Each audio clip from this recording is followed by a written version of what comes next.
Hello दोस्तों, आप सभी का स्वागत है मेरे यूट्यूब चैनल में। आज की कहानी है बेरहम आशिक भाग 12।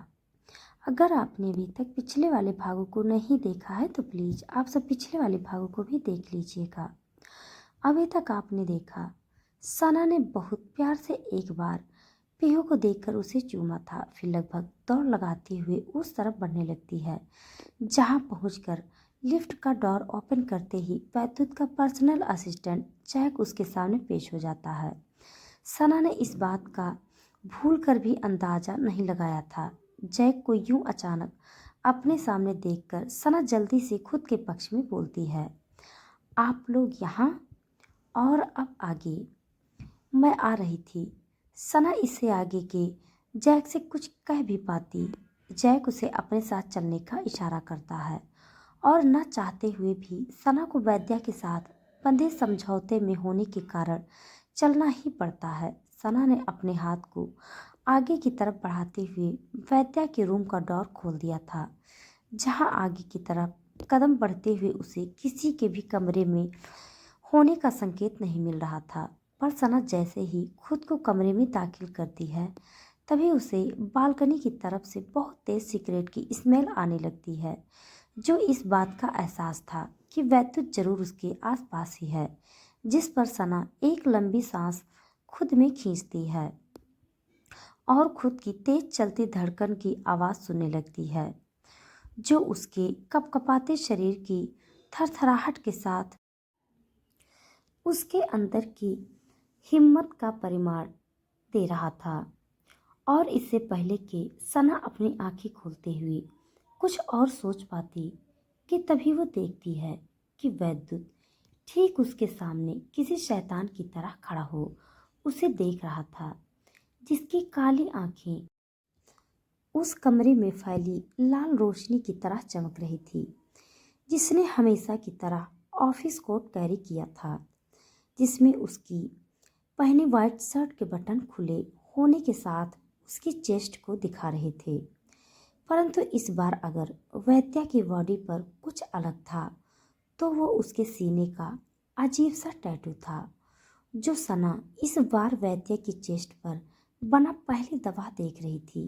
क्योंकि अगर वैद्या की पर्सनालिटी का कोई भी अंग सना का ध्यान उसकी तरफ खींचता था तो यही कोना था, जिस पर सना को यूं उसे नजरें चुराते हुए इस तरफ देखकर वैद्या उसकी आंखों की चूड़ी पकड़ लेता है और उस चीज को उभर कर उसको दिखाते हुए उसकी कलाई को पकड़ लेता है और अपने सीने की गर्म जमीन पर उसका मुलायम सा हाथ सहलाने में व्यस्त हो जाता है।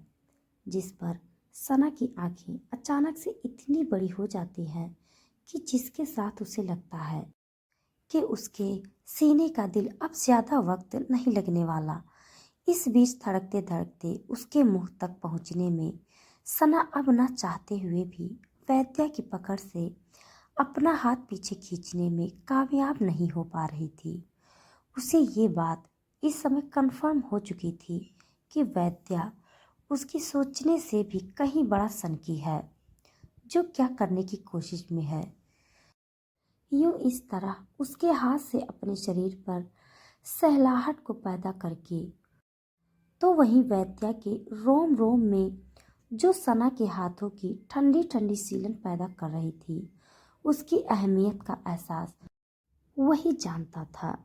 जिस बीच उसकी कमर पर अपना एक हाथ डालता है और उसे खुद की तरफ इतना नजदीक खींच लेता है कि इस बीच कुछ भी फासला नहीं रहता। उसके होठों का वैद्या के होठों से टकराने में वैद्या की प्यासी नजरें सना के हसीन चेहरे का मुआवजा लेने में व्यस्त हो जाती है। जिस बीच सना अपनी आंखें कसकर बंद कर लेती है, जो इस बात की वैद्या के लिए अनुमति का संकेत था कि वो पूरी तरह खुद को उसके लिए सौंप चुकी है। जिस बीच वैद्या की नजर सना की गोरी गाल पर दिख रहे थप्पड़ के निशान पर जाती है, जो काफी वक्त होने के बावजूद भी इस तरह दिख रहा था जैसे ताजा ही है। जिस पर वैद्या उसके जबड़े को मजबूती के साथ पकड़ते हुए गुस्से में बोलता है, ये निशान ये थप्पड़ किसने मारा तुम्हें? वैद्या के सवाल पर सना के होठों पर जहरीली मुस्कान तैर पड़ती है, जिस पर सना का जवाब आता है, कबीर ने। और अब तुम पूछोगे क्यों? वो तो मेरा पति है, हक से मार सकता है वो मुझे, ऐसा उसका कहना है। सना के जवाब पर वैद्या की आंखें गुस्से से तिलमिला उठती हैं, जिस पर वो उसे गुस्से के साथ वहां से बाहर की ओर लेकर जाते हुए बोलता है, वो नहीं मार सकता क्योंकि तुम वैद्य शेखावत की हो। और अब अगर तुम पूछो तो क्यों, तो इस क्यों का जवाब ये है कि तुम्हारे वक्त की सुइयां भी मेरी है और ये बदन भी। सना के लिए अभी इस समय वैद्या की बातें समझ से बाहर थी। बिल्कुल उसके तुरंत बदलते चेहरे के इम्प्रेशन और बिहेवियर की तरह वैद्या सना को खुद के साथ अपनी कार की बैक सीट पर शिफ्ट करता है और उसके एक इशारे के साथ वैद्या की वल्के मर्सिडीज की लंबी सी कतार उसे फॉलो करते हुए पीछे पीछे चल पड़ती है। जहां सना न तो वैद्या के इरादे समझ पा रही थी और न ही उसे कुछ भी पूछने की हिम्मत जुटा पा रही थी। उसे इस बीच बहुत घबराहट हो रही थी, जिसे कंट्रोल करने के लिए सना बार बार अपने दोनों हाथों को आपस में मसले जा रही थी। तो वहीं वैद्या उस सीट पर किसी शहंशाह की तरह पसरकर बैठा था, जिसकी काली खुखार आंखें इस बात की गवाह थी कि उसके आगे कबीर के साथ जो भी होने वाला था, उसकी सजा भी वैद्या की वजह से उसे भी भोगनी होगी। आखिरकार इस बीच क्या है वैद्युत का कबीर को लेकर इरादा? रात का वक्त, जिस समय मुंबई शहर में जिंदगियां एक तेज रफ्तार से दौड़ रही थी। वैसे तो कहा जाता है मुंबई और दिल्ली जैसे शहरों में कभी भी रात नहीं होती, परंतु कार में बैठी सना के दिल की धड़कन उसके आने वाले दिन को जरूर कल अंधेरे का शिकार बनाने वाली थी। उसे जिस चीज का भय था वह रास्ता और वक्त खत्म होते ही उसकी जिंदगी में घर कर डालेगा। सीन शिफ्ट होता है एक बड़े से मॉन्टेल के अंदर, जहां हर तरफ जगमगाती रोशनी के बीच न्यू ईयर की पार्टी सेलिब्रेशन का वक्त था। सभी लोग इस चीज को एंजॉय कर रहे थे, डांस कर रहे थे और वाइन काउंटर पर भारी मात्रा में भीड़ थी। और उसी जगह पर हम हिना और कबीर को देखते हैं, जो एक साथ इस चीज को एंजॉय कर रहे थे कि तभी गोली चलने की एक तेज आवाज वहां पर गूंज पड़ती है, जिसकी आवाज सुनते ही वहां पर एकदम से अफरा तफरी का माहौल पैदा हो जाता है। सभी लोग अपनी जान बचाने के लिए इधर उधर भागने लगते हैं, क्योंकि ये गोली जिसने चलाई थी वे बैतुल शेखावत के बॉडीगार्ड थे, जिन्होंने इसके बाद अंधाधुंध हवा फायरिंग करना स्टार्ट कर दिया था ताकि जल्दी से जल्दी ये जगह खाली करा दी जाए।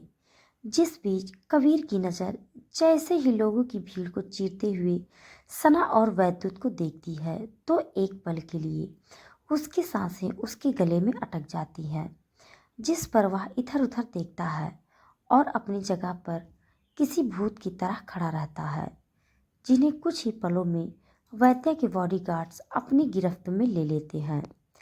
जिसे देखकर कबीर की खूंखार नजरें सना को घूरने लगती हैं, जैसे वो आंखों से उसे कहना चाहता हो कि इस चीज की वजह वही है। जिस पर सना ना में अपनी गर्दन झटकते हुए कबीर को आश्वासन दिलाने की हर एक नामुमकिन कोशिश में लग जाती है, जिसे वैद्य देख लेता है और एक ही झटके में सना का हाथ पकड़ते हुए उसे अपनी तरफ खींच लेता है और एक बड़े से सोफे पर किसी किंग की तरह विराजमान हो जाता है। यहाँ सना उसकी गोद में सेटल थी और उन दोनों के चारों तरफ हाथ बंधे बॉडीगार्ड खड़े थे और कुछ ने कबीर और हिना को पकड़ा हुआ था, जैसे कि वह कोई अपराधी हो। और वैद्युत इस चीज का इंसाफ कर रहा हो। जहां आगे क्या होगा वहां पर वैद्या के अलावा किसी को मालूम नहीं था। जिस पर कबीर चिल्लाते हुए बोलता है, व्हाट द हेल, क्या है ये? कबीर के इस जवाब पर वैद्या अपनी एक आईब्रो उचकाते हुए अपने एक गार्ड को कोई सा इशारा करता है, जो पहली बार में ही वैद्या की बात को चेक करता है और एक ही झटके के साथ हिना के कपड़े उसके शोल्डर से फाड़ देता है। जो देख हिना तेजी से चीखती है और एक पल के लिए कबीर के साथ सना का दिल उसके मुंह को आ जाता है। जिस पर कबीर चिल्लाकर हिना की ओर जा पाता कि तभी वैद्युत किसी शांत स्वर में बोलता है, अगर तुम चाहते हो कि तुम्हारी बेबी की इज्जत सही सलामत ढकी रहे तो अभी के अभी मेरी स्वीट हार्ट की गाल पर मारे तमाचे के लिए उसके पैरों में आकर गिरो। Not bad. कि तुम अब ये मत कहना कि तुमने उसे कोई थप्पड़ नहीं मारा। वैद्युत के ये बोलते ही सना से अब रहा नहीं जाता और वो वैद्या से छूटने के लिए छटपटाते हुए कहती है, नहीं, मुझे कोई माफ़ी नहीं चाहिए। और तुम होते कौन हो इस चीज़ का भाषण सुनाने वाले कि हम दोनों पति पत्नी में ये समझौता होना चाहिए? और मैंने तुम्हें पहले ही कहा था कि वो मेरा पति है और मुझे हक से मार सकता है। मुझे इस चीज़ से कोई परेशानी नहीं है, चाहे वो मुझे मारे या मार ही क्यों न डाले। और तुम जानते ही क्या हो मेरे बारे में कि तुम्हारा ये इंसाफ मुझे किस सजा का दोषी बनाएगा। सना के हर एक शब्द में एक दर्दनाक दर्द था, जिस पर वैद्या उसके चेहरे से अपनी नज़रें फेरते हुए अपना सारा ध्यान कबीर के चेहरे पर डाल देता है, जैसे वो पूरी तरह सना की बात को नज़रअंदाज कर चुका हो। जिस पर वैद्या अपनी बात दोबारा से दोहराता है, मैं होता कौन हूँ इस चीज़ की बात को तुम भी बहुत बेहतरीन तरीके से जानती हो, और तुम्हारा सो कॉल पति भी, कि तुम पर जितना हक तुम्हारे पति का है उतना ही हक मेरा भी है, दिन और रात के वक्त की तरह मेरा है। जिसे आसान शब्दों में तुम्हारे कानों में डालकर तुम्हें समझाते हुए कहूँ तो तुम वो औरत हो जो किसी एक मर्द की नहीं हो।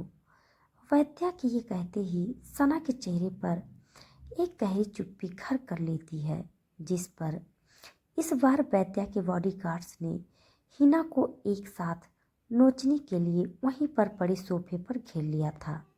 जो देख कबीर बिना पानी के किसी मछली की तरह तड़प उठता है और इसी चीज को देखकर तो मानो सना के अंदर का दर्द उसकी आंखों में किसी साफ शीशे की तरह छलक जाता है। जिसे एक तरफ हिना की दर्दनाक चीखें सुनाई दे रही थी तो दूसरी तरफ हिना के लिए कबीर की बेपनाह मोहब्बत की तकलीफ को, जो खुद के लिए उसकी आंखों में उसने कभी नहीं देखी थी। जिस पर कबीर एक भी पल की देरी नहीं करता और सना के कदमों में आकर पिस जाता है, जो सना के कलेजे को चीर डालता है। उसे कुछ समझ नहीं आ रहा था कि वो इस समय क्या रिएक्ट करे। वो बिल्कुल किसी मौन की तरफ वैद्या की गोद में बैठी हुई थी, जिसकी आंखों का पानी टप टप उसके चेहरे पर बहे जा रहा था। तो दोस्तों, आज के लिए बस इतना। इसके आगे का भाग जानने के लिए आप हमारे साथ बने रहिए। हमारी कहानी आप सबको कैसी लग रही है कमेंट बॉक्स में ज़रूर बताइएगा। तब तक के लिए धन्यवाद।